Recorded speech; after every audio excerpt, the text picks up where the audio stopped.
in like the first round, how are you feeling about Sean versus Aljo?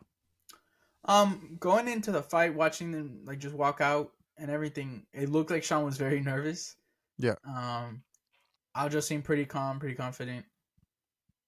Um, and it's funny because I was talking with my dad right before the fight, and he's like, "This very well could be some crazy accurate knockout, and it's over before we even Yeah. realized it. Like that, he has that kind of power and precision."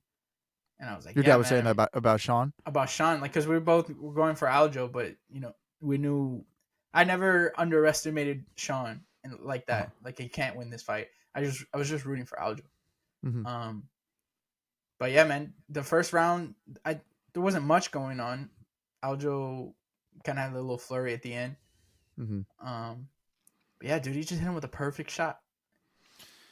Perfect I shot. felt when it went to the corners after the first round, and you just heard Tim and just how confident he was in Sean. I really like because I liked him a lot. Like I listened Mm, to their podcast, and I really was just like, oh, he's serious. Like this is their game plan. The fact that he didn't get taken down once, like they are yeah, very happy with that first round. and they And you seemed kind heard of frantic in Aljo's corner.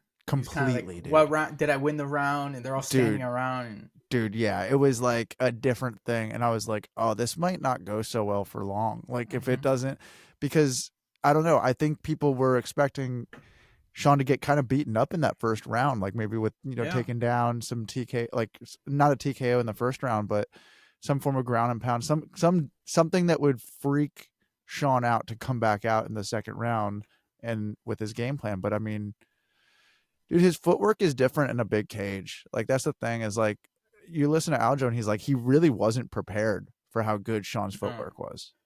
Dude, and in retrospect, seeing that he got knocked out, like I think he really should have gone for it in that first round. Try to get the takedown. Right. Aljo, be very aggressive Yeah. in the first round. Kind of set the tone. Like, I know you can hit hard, but I'm strong. You know what I mean? Right. I can dominate you in the grappling. I think he should have put everything into trying to get him down. He was playing the leg kick game. You're not gonna outstrike him. If Right. anything, you're just giving him more time to get reads. And so they knew that counter was there. They set it in the corner. He's like, that counter's there. Just wait for him in the counter. And I know they've been practicing that same shot they were doing in the back. They just put out some training footage. They've been doing it all camp. So I mean, they were ready for the moment. And to think that Sean hadn't grappled in 5 weeks because of a Yeah, rib injury is just pretty ridiculous. Like he said it was like do or die. Like basically, if had gotten taken down, he didn't know what was going to happen to his rib. my foot was a balloon. Dude, but But what are all these? You see all the comparisons, right? To of him Connor. with McGregor and Yeah, versus Aldo. and then the fight that I think, if we're going off of this Connor trajectory, the fight that I think needs to happen is Umar Nurmagomedov and Sean O'Malley. And I think Umar is going to be the next champion of the world. That's my prediction. But wait, you think that should be the next fight? I mean, like the next fight in that, like That's their going to be careers big. lining up, kind of thing. Okay. Um, what do you He think about fights the Cheeto? crazy Dagestani wrestler. What do you think about Cheeto just skipping the line now because Sean's the champion? I wouldn't mind it. I like Cheeto. Mhm.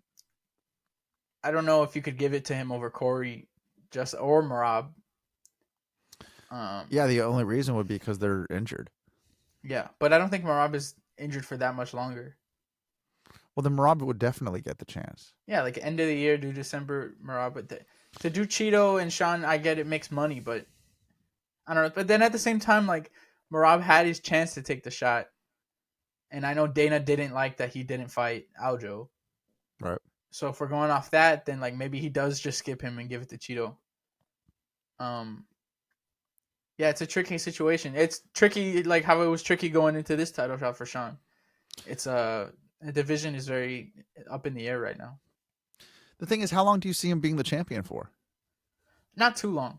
I think No. maybe he could get one or two defenses, but I think he hasn't faced too many of the faster grappling guys. Like Aljo is pretty slow, and just in comparison to like an Umar or a Marab, Those dudes are very relentless. They've got a good chin. You know, Aljo was kind of awkward, and so I think those guys can power through the precision and make it a dogfight, kind of like Piotr did. Yeah. Like make it dirty. What about the fact that they say that when you get the belt, you basically get 30% better overnight? Yeah, obviously, and I'm not discounting that he could win those fights. I think those guys are at a higher level than they're getting credit for right now, just because they haven't had bigger wins. What about Cejudo?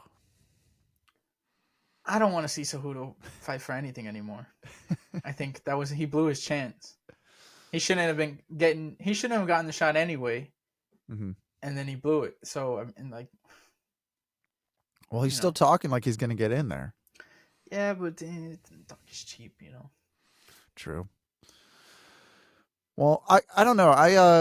It's an interesting thing because when it happened, I was like, oh my gosh. Like, I feel like I was rooting against Sean and I couldn't even figure out why, because I actually do like Sean. And I really, like I said, I really do like Tim, his coach. Yeah. And so like, I was like, why am I rooting against this guy? And it's like this interesting thing that I think it happens when you realize how famous somebody is and how much they're actually a superstar, and you can't really figure out why, but it's like this, I don't know. It's just this thing that makes me just root against them for some reason when I just can't figure out why they're so famous.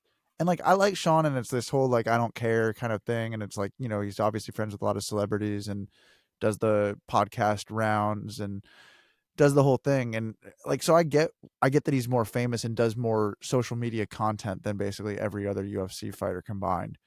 But I couldn't really figure out why I was rooting against him, because I do like him. And even like a year ago, I was like, I don't really like Aljo. It took me this year to like come around and really start to like him as a like outside of being just a fighter. So I don't know, like, it was funny because I mean, today I actually was like, oh, you know, Tim and Sean released a podcast, and I actually found myself listening to it just because like, it's like, all right, this is the first time he's been a champ while doing his podcast thing. Because the thing is, he really does give you a way different kind of like look into his life than other fighters do with their shows. Like, you know, even Izzy, like, his stuff is way more it's way more edited, it's way more cut up, like it's way more the shots he wants you to see, where Sean's just going, and him and his buddy, like, you know, it's like you and I, like, just chilling, talking kind of thing.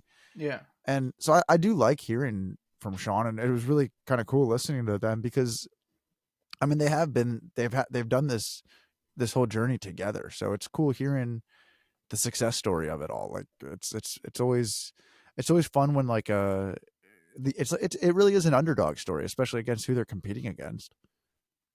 Yeah, that division against the guy he had to fight. You know what I mean? Like, they're calling this guy the GOAT, or Bantamweight GOAT, going into this. Yeah. He just beat Cejudo, Olympic gold medalist. Like, it definitely was the most perfect way he could have done it. Yeah. It's pretty awesome. But it is crazy to think about how famous he could get now. Oh yeah. I know Dana is so excited. Oh my gosh, this man is champion. You could see it in his face. He was all pink and just, yeah. He didn't like Aljo for sure, and he loves O'Malley. So there was like 71 reporters when in the post-fight press conference, and Dana asked them who, if any of them had Sean O'Malley winning, and only one guy said that he had him winning out of 70 reporters. Damn. I know. Aljo was the safe pick. I mean, it's like another example of why MMA math doesn't make any sense. Because, you know, looking at who Aljo beat and how he beat him, there's no way that Sean O'Malley just puts him out in the second round. You know what I mean? It just sounds crazy. But you never know. Fight sports is crazy. It was like a plus 370 to take him by knockout, to take Sean by knockout. Versus like, it was like a plus 170, I think, for his money line, but everybody knew he was going to win by knockout if he did win. And I mean, but it was like a plus 370 to take him by a TKO.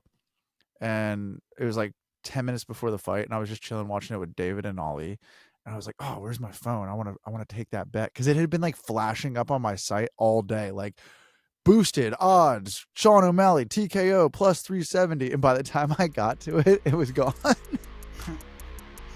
I was like, oh no. Story of my life. Hey, it is So I what tried- it is, you know. Yeah. Yeah, move But- on.